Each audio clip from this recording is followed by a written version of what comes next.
সত্যজিৎ রায়ের চারুলতার কথা আমরা সবাই জানি, কিন্তু জানেন কি তারও ১৩ বছর আগে রবীন্দ্রনাথ ঠাকুরের একই গল্প অবলম্বনে তৈরি হয়েছিল একটি বাংলা সিনেমা, যেখানে অভিনয় করেছিলেন তরুণ উত্তম কুমার। ছবিটির নাম নষ্ট নীর। মহানায়ক তখনও মহানায়ক হয়ে ওঠেননি, কিন্তু এই ছবিতে তার অভিনয়ের মধ্যেই লুকিয়েছিল ভবিষ্যতের কিংবদন্তির আভাস। নমস্কার বন্ধু, আমি তনুপ বলছি। আজ আমি কথা বলবো উত্তম কুমারের প্রথম দিকের একটি গুরুত্বপূর্ণ সিনেমা নষ্ট নীর নিয়ে।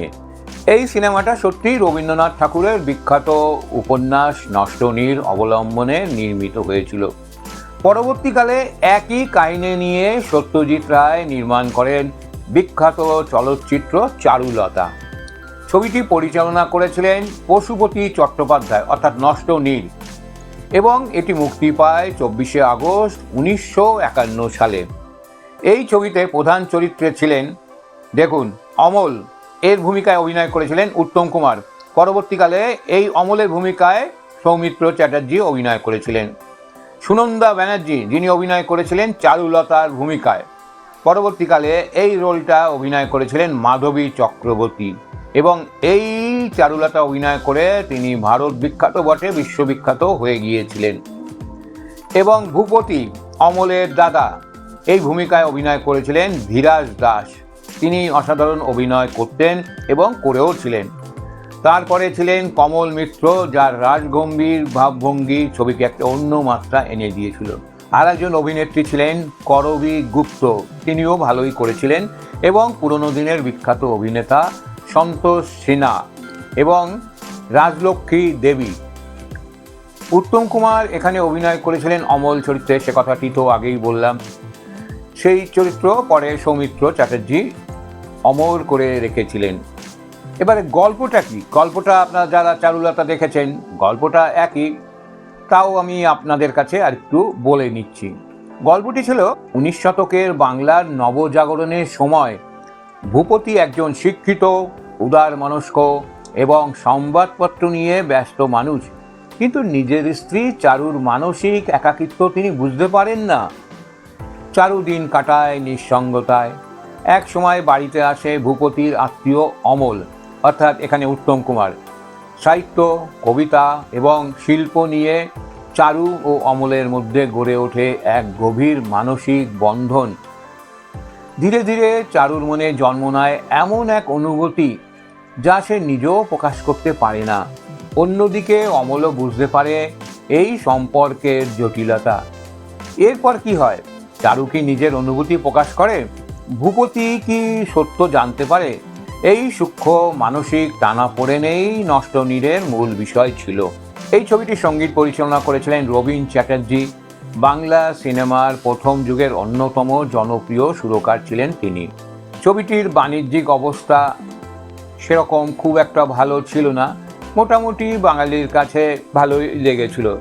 তবে এই ছবিটি উত্তম কুমারের ক্যারিয়ারের সেই সময় মুক্তি পেয়েছিল যখন তিনি এখনকার মতো সুপারস্টার হয়ে ওঠেননি, ফলে ছবিটি বড় ধরনের বাণিজ্যিক সাফল্য পেয়েছিল বলে কোনো প্রমাণ নেই। বরং এটি আজ বেশি স্মরণীয় তার সাহিত্যিক মূল্য এবং রবীন্দ্রনাথের গল্প অবলম্বনে নির্মিত হওয়ার কারণে। উত্তম কুমারের নাম শুনলেই আমাদের মনে পড়ে সপ্তপদী, হারানো সুর, নায়কের কথা। কিন্তু নষ্ট নীর আমাদের দেখায় সেই তরুণ উত্তম কুমারকে, যিনি ধীরে ধীরে হয়ে উঠেছিলেন বাংলা সিনেমার ভবিষ্যৎ মহানায়ক। আর সেই কারণে এই ছবিটি শুধু একটি সিনেমা নয়, বাংলা সিনেমার ইতিহাসের এক মূল্যবান দলিল। এই সিনেমাটি এমন একটা সিনেমা যেখানে উত্তম এবং সৌমিত্র একই রোলে অভিনয় করেছিলেন। তবে উত্তম কুমার আগে করেছিলেন, পরে সৌমিত্র সত্যজিৎ রায়ের ছবিতে পরে করেছিলেন। আর যদি উত্তম কুমারের ছবিটি পাওয়া যেত তাহলে দুজনের অভিনয়ের তুলনাও আমরা করতে পারতাম। কিন্তু দুর্ভাগ্য, ছবিটি যে কোথায় আছে, কিভাবে আছে কেউ জানে না। ছবিটিকে ইউটিউবেও পাওয়া যায় না। সত্যজিৎ রায়ের চারুলতা আমরা অনেকেই দেখেছি, কিন্তু আরও আগে উত্তম কুমার যে রবীন্দ্রনাথের নষ্ট নীরের অমল হয়ে পর্দায় এসেছিলেন, সেই ইতিহাস আজ কজনের মনে আছে? আমার মনে হয় খুব কম লোকেরই মনে আছে। আপনারা যদি উত্তম কুমারের এই নষ্টনীড় এবং সৌমিত্রর চারুলতা কেউ দেখে থাকেন তাহলে একটু কমেন্টে লিখে দেবেন। রবীন্দ্রনাথের গল্প নিয়ে ছবি, অথচ রবীন্দ্রনাথ ঠাকুরের কোনো গান থাকবে না, সেটা তো হতে পারে না। এই ছবিতে কতগুলো বিখ্যাত রবীন্দ্রসঙ্গীত ব্যবহৃত হয়েছিল বলে জানা যায়। তবে সঙ্গীত পরিচালক ছিলেন রবীন চ্যাটার্জি এবং গানের রচয়িতা হিসাবে শৈলেন রায়ের নামও পাওয়া যায়। বাংলা সিনেমার সেই সব পুরনো ছবির মধ্যে পড়ে যেগুলো সম্পূর্ণ প্রিন্ট বর্তমানে খুবই দুর্লভ। তাই নষ্টনীড় কবে কিভাবে পাওয়া যাবে বলা খুবই কষ্টকর। নষ্টনীড়ের মতো সম্পূর্ণ ছবি কোনো বড় স্ট্রিমিং প্ল্যাটফর্ম বা পরিচিত আর্কাইভে সহজলভ্য বলে প্রমাণ পাওয়া যায় না। মাঝে মাঝে কিছু ব্যক্তিগত সংগ্রাহক বা চলচ্চিত্র আর্কাইভ চ্যানেলে কিছু অংশ, গান বা তথ্যচিত্র দেখা যেতে পারে, কিন্তু সম্পূর্ণ ছবিটি বর্তমান সাধারণ দর্শকের জন্য সহজে পাওয়া যাবে বলে মনে হয় না। খুবই দুঃখের বিষয়, উত্তম কুমারের এই ঐতিহাসিক ছবিটি আজ প্রায় হারিয়ে যাওয়া সিনেমার তালিকায় পড়ে যায়।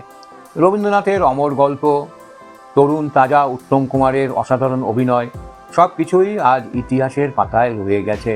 যাই হোক, আপনাদের কাছে উত্তম কুমারের এই ছবিটি সম্পর্কে বললাম, যেটি একটি বিশ্ববিখ্যাত লেখক, তবু ছবিটা পাওয়া যায় না, অশেষ দুঃখের ব্যাপার। আপনারা সব কিছু শুনলেন, সব শুনে শেষে আপনারা কিছু মন্তব্য কমেন্টে লিখে দেবেন ও লাইক শেয়ার করবেন এবং চ্যানেলটিকে অতি অবশ্য সাবস্ক্রাইব করে দেবেন। নমস্কার।